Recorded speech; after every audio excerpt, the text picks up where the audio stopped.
What's up, Lorehounds? It's Cooper here. I'm here with Rich Lambert, the creative director behind The Elder Scrolls Online. So you guys are having a busy week, I hear. I mean, we're inside your little side panel booth? Yep. Yeah, it's been already a busy weekend, and it just started. Yeah, right. It's Friday, already losing our voices. All right, so you guys just rekindled the game, switched over to buy to play, and now there's a huge update coming. So what's bringing back players with this update? So one Tamriel is update 12. That's the big one, and the core update here is we're basically removing level restrictions from the entire game and alliance restrictions. So you can go anywhere you want, play any way you want. You just pick a direction and you go, which is really, really exciting because now you get to play with all of your friends. It doesn't matter what alliance they're in. Or that my cameraman got way ahead of me and just left me in the dust. Yep, exactly. And that's how kind of my wife and I play. She's the player that, she's low level because she explores every nook and cranny and reads every book and has to loot every single harvest node. Just farm XP! What are you doing? That's right, and that's the way I play. I'm, max level, and so I have to have an alt when I play with her that I only play when she logs in, and now I can just play with her at any time. So that's got to be a massive undertaking. How long has this patch been in the works where you're making that massive change? So we've been experimenting with how this would work in our DLC. So really, when we launched Orsinium, that was our first real experiment with battle leveling and how that was going to work. So you sold us betas. No. Orsinium was great, but it was a test, right? Is this going to work? Are players going to react to it well? And the reaction was overwhelmingly positive. So that was really when we decided, okay, what would it take to do this with the entire game? And we started walking through every system. How does itemization work? How does this work? How does this? And the list kept getting longer and longer and longer and longer. And it's taken us this long to get to it. A couple of nights like waking up with cold sweats kind of thing? All the time, yeah. I forgot about this. Yeah. Yeah, you'd be surprised how often that happens, yeah. So we were talking a little earlier, one of the, you actually retooled the whole zone. It was previously pretty high level content, really group focused. What was the decision to retool it in the way you did? So Craglorn is the zone you're talking about, and originally when we launched it, we wanted it to be more veteran content. So, something for the people that had hit level cap to kind of go and challenge themselves in. So like a pseudo endgame? Kinda, right? And, that worked for the people that were high level, but there weren't a lot.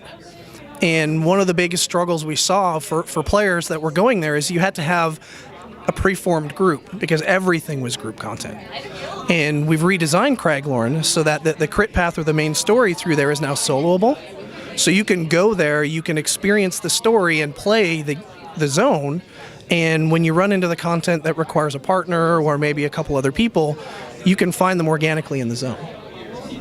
So, one thing we heard about, and as Lorehound we're interested in, is you guys messed with dungeons and decoupling the story from the challenge. So what was the thought process there? So the big reason we did this is, the veteran dungeons, some of them are really hard, and, for the player that just wants to experience the story, it's hard for them to get in there and play those and experience those stories. Yeah, that kind of gated. Right, and so our goal with this was to separate the story from the difficulty. So you can play, say, City of Ash, which has two different stories. The veteran version is much harder than the normal version. So now if you want to see what the story 2 is, or veteran, you can play that on normal and still experience the story. Has there been any backlash from the community around if they can't beat it on hard, they just shouldn't get the cool stuff? I mean, this is the MMO community we're talking about. Sure. So I think that's where the itemization comes into place. And what we did when we split story from difficulty up is we had to add in a bunch of new monster masks, which is kind of the end game thing that the hardcore players chase. And so we added in 16 new monster masks, and you only get those when you run in veteran difficulty. So that's kind of the carrot for the hardcore players, and then the story players just get to experience the story. So that's their "see, I did it" kind of attitude. Yep. Okay. So you guys also introduced dueling into the game, and where did this spawn from? Well, it kind of came organically. So a lot of players in Cyrodiil already kind of have this gentleman's agreement when they duel, where they go find a spot kind of out of the way, and then they duel each other, and then literally old school dueling, right? Dueling, everything's legal in New Jersey. Don't forget.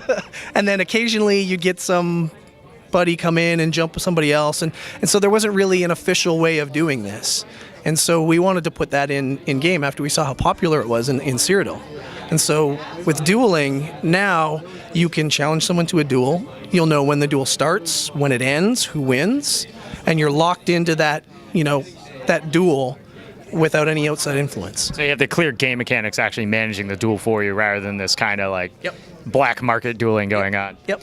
So, what were the like 3 biggest changes that happened as part of the conversion? Not necessarily like, oh, this was the hardest, but like that maybe, just stick in your mind, oh, we didn't expect this to happen or the community hated this or something. Oh boy. So I think kind of the big ones, right? Itemization was a huge change. Just all of the different items that drop in the game. For years, we've gotten feedback that quest rewards suck, right? And so we wanted to improve that, make them better. So now quest rewards will give you set pieces, which is really cool. The other big one was, this doesn't feel like an Elder Scrolls game because I can't just pick a direction and go. You have the game telling me, well, why do I have to be this level to go here? And so that was a big change. You're being theme parked too much? That's been the critique, right? And then this isn't necessarily part of Update 12, but the other thing was there didn't really feel like there was a lot of alternate activities to do. So that's where, we put in Justice System, we put those things in. So it's been a long year and a half. We've done a lot of stuff, and the game's super successful. So when is this year and a half going to culminate with the launch? When is that? When is Update 12 going to launch? I don't remember the exact date. I think it's late October, November-ish. I don't know if I believe you. I don't remember. I mean, I'm trying to remember the date, and honestly, I can't remember. I know we just released it on PTS today. So normally it sits on PTS for 4 to 8 weeks to kind of soak and see what issues pop up so we can fix those, and then it launches. Okay, well, we're going to come find you in 4 to 8 weeks if we don't have at least a clear picture of when it's going to launch, all right? Fair enough. All right, so you'll be able to check out Update 12 of Elder Scrolls Online in 4 to 8 weeks or so. It's on PTS right now. So you can. Oh, yeah, you can go play it right now. Thanks so much. Cool, man.